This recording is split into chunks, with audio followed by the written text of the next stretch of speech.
masuk ke gua ini. Selain faktor jamaah yang mendaki setiap saat cukup banyak, faktor lain ukuran gua Hira hanya seluas 5,28 meter persegi. Inilah suasana gua Hira tempat Rasulullah bertafakkur mendapat wahyu pertama. Nah, beruntung jamaah singgah di Museum Wahyu karena di sini kita menyediakan fasilitas khusus untuk para pengunjung bisa melewati rute cepat untuk bisa mencapai sampai bahkan masuk ke Gua Hira dalam waktu hanya 2 menit saja.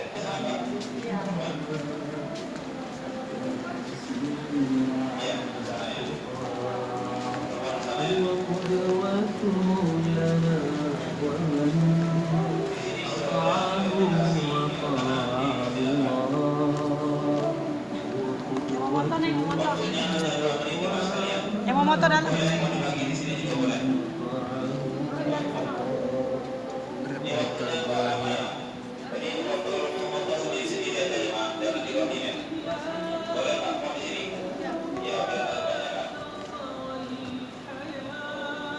Ada deh fotoin dong, ada deh.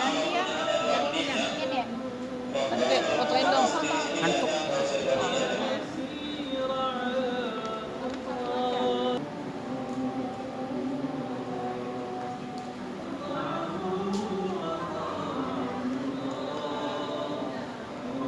Oke, baik jemaah sekalian, kita lanjutkan ke stand selanjutnya.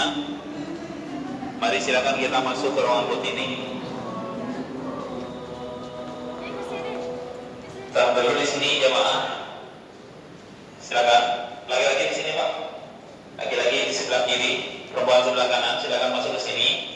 Ini di ruangan putih beberapa informasi tentang Ummul Mukminin Ibnu Khadijah binti Khuwailid jemaah sekalian. Allah la yusikum abadan, tenanglah demi Allah, engkau tidak akan dihinakan selama-lamanya. Kemudian disampaikan di sini kelanjutannya, innaka latasilur rahim wa tusdiqul hadits wa tahmilul kalla wa taqrimul bait wa tu'inu ala nawaibil haqq, bahwa engkau memiliki moral yang baik, mustahil engkau dihinakan apapun yang terjadi. Engkau menyambut tali silaturahmi, berkata dengan perkataan yang jujur, membela yang lemah, kemudian menghormati tamu dan sekian yang datang daripada akhlakul karimah baginda Nabi.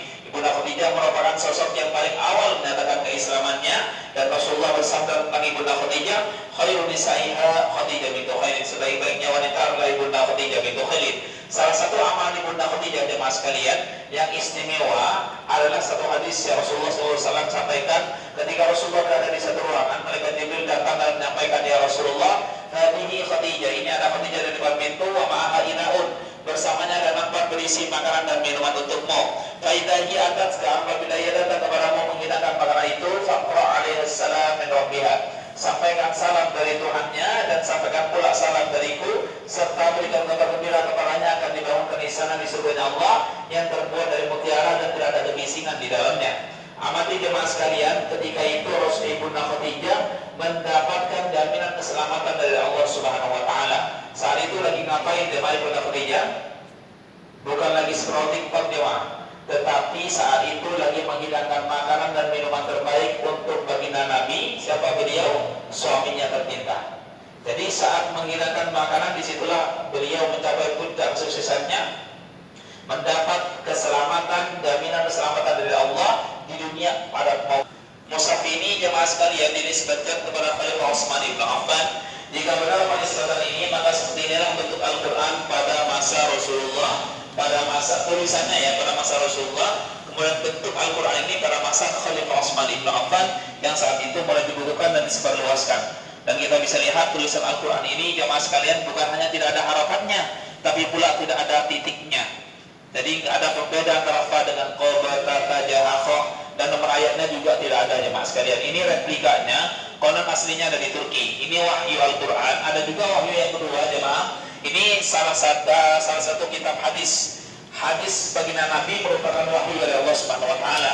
Allah berfirman, wa ma yantiqu 'anil hawa in huwa illa wahyu yuha. Semua ucapan tindakan baginda Nabi adalah wahyu dari Allah Subhanahu wa taala. Dan ini Al-Quran sulam jemaah sekalian, satu-satunya di dunia Al-Quran 30 juz ditulis dengan disulam. Penulisnya bernama Ibu Nasim Akhtar dari Pakistan. Beliau menjahit ini dari umur 30 baru selesai umur 62 tahun. Berapa tahun jemaah? 32 32 tahun beliau menulis ini setiap hari menulisnya dari jam 1 dini hari sampai subuh jam 4 selama 32 tahun. Masya Allah sampai detik ini Nasim Akhtar ini masih hidup. Beliau umurnya sekarang 68 tahun, tinggal di Pakistan, jemaah sekalian. Ini alat-alat yang digunakan untuk menulis Al-Quran ya. Nah, mari jemaah selanjutnya jemaah sekalian, sebelah kanan kita di sana posisi gua hilal sebelah sana jemaah. Ini susah kita menyampaikannya, tapi ada cahaya yang telah kelip, itu cahaya para pendaki gunung. Adapun cahaya yang tidak telah kelip itu hanya cahaya jalan yang lagi dikasih. Tidak semua jalan itu dikasih lampu ya. Bahkan ada jalan terjal itu nggak dikasih lampu jemaah. Belum dikasih lampu, belum jadi. Bagi jamaah yang berkenan untuk mendaki gunung, nah lihat ini para jamaah mau mendaki gunung.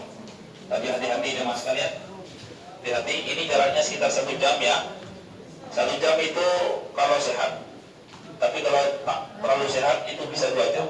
Barusan teman saya naik itu 2 jam. Turunnya 1 jam. Kalau sehat bisa naiknya 1 jam, turunnya setengah jam jemaah sekalian. Baik, selanjutnya kita masuk ke Banjar Wahyu, dipersilakan. Silakan Bapak Ibu boleh maju. Banyak wangi Pak. 1 menit saya menjelaskan tentang tokoh wadah Bapak Ibu ya. Assalamualaikum warahmatullahi wabarakatuh. Gimana Bapak Ibu, musim wahyu bagus ya?